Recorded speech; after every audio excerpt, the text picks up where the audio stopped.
What's up mga idol? Pasilip ko sa inyo yung pinapalahi ko ngayon. Yan. Isang SBR mga idol. Batanggenya yan.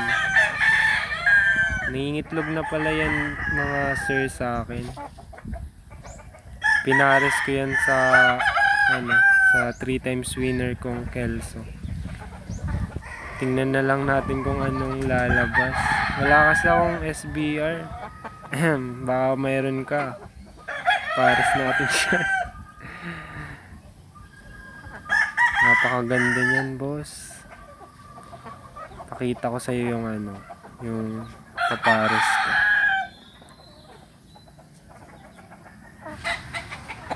Yan, isang Kelso mga boss, 3 times winner. Derby size yan, boss. Quality. Napakalaki niyan. Kaya tingnan na lang natin yung mga lalabas na sisi. Happy breeding!